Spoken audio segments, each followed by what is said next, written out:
Now we'll hear from Liz McDonald, who is a joint owner of Fortnight Wine Bar here in Providence, and she can speak from the perspective of being one of these operators of a cooperative enterprise. Liz.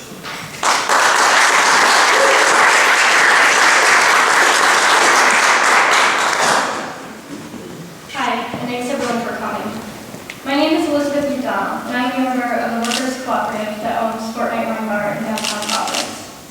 Fortnight has become a popular gathering spot for all sorts of people, and at 4 months old, we're consistently busy and comfortably profitable.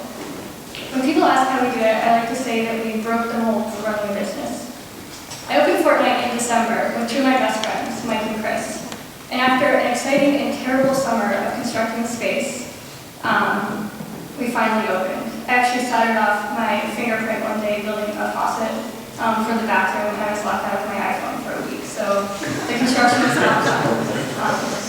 We designed Fortnight as a workers' cooperative, meaning that all the people who work there are owners, and all the owners work at the bar.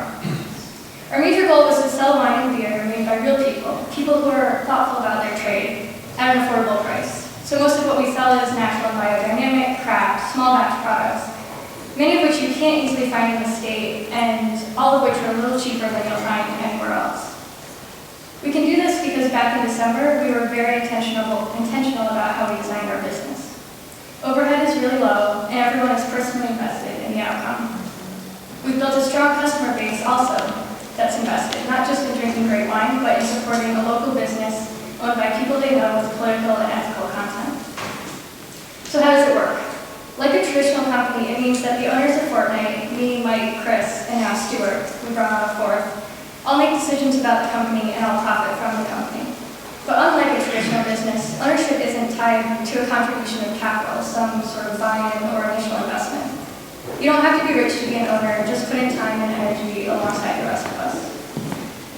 So on a day-to-day basis, this means I might design an event flyer over coffee, drop off an extension of premises application, stop at the bar to prep food service, then come back to open at 4 where I'll bartend until 1. If it's slow, maybe I'll fix the toilet paper holder, which has been broken for at least 2 weeks now. We all have other jobs too, so this kind of schedule is only maintained by force of will and incredible enthusiasm for the work and the fact that we're all doing this together. Nonetheless, if we couldn't have opened Fortnight as a workers' cooperative, we probably wouldn't have opened it at all. In fact, we probably couldn't have opened it at all.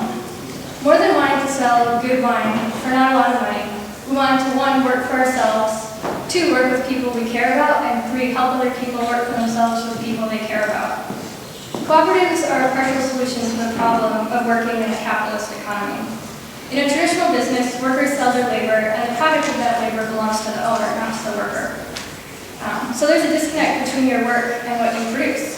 Control over the terms of labor are also in the hands of the owner, with the worker at best negotiating from a position of weakness. In contrast, cooperatives allow workers to be deeply connected to the product of their labor, to be invested in their work and recognized for the work that they do. They work on terms they decide both together and individually. And because few people have time, money, or skills to run a business by themselves, even if you do have employees, it also allows us to pool our limited resources to get things off the ground in the first place and then keep them in the air. We feel so strongly about the benefits of a workers' co-op that Fortnight is designed to go even a step further. Our profits, after paying ourselves a fair wage that we agree upon collectively, will be used to help start other workers' co-ops doing all sorts of different things, with the aim of eventually creating a network of cooperatives that can support each other and hopefully operate to some extent outside the capitalist labor economy, which I feel is the primary culprit for the epidemic of depression that we see right now. There's currently no formal way of incorporating as a workers' co-op in Rhode Island. So to get around this, we incorporated as an LLC and we wrote our bylaws reflective of our cooperative model. This is common in states that don't have a specific statute. However, businesses have a lot of moving parts, especially in the months just before and just after they open. So banks, landlords, customers, other businesses, government regulators, all hate uncertainty, and to them, organizing in a way that isn't expressly provided for can be unsettling. This kind of confusion, as we saw when we opened, can lead to difficulty with the paperwork, forming collaborations, and finding regulations that are appropriate to the model that we used. So this means time and energy was lost, and discourages even thoughtful and committed people from starting businesses. Bringing legitimacy and clarity to the workers' cooperative statute or model will definitely encourage people to undertake something that we did back in December. Actually, since we've been open, a lot of people have approached us in the bar wondering how to start a workers' cooperative. People are great ideas and they want to work in empowering and non-exploitative conditions.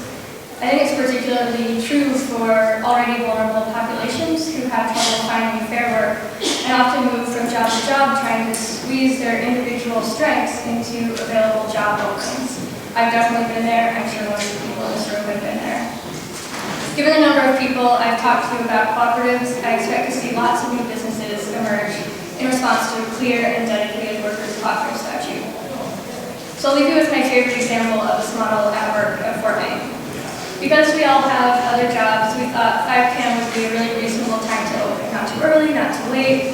It took a few weeks for a number of customers to say they loved Fortnight so much that they would actually leave work downtown at 4:30 and then linger around until 5. So the 4 of us met briefly and changed our open time to 4:30. Had the people with decision-making authority not also been the people on the ground at Fortnight, we might still have a bunch of people hanging around downtown until 5 when we showed up. So I think the bill is really a great step in the right direction. I look forward to helping make the workers' co-op presence in Rhode Island.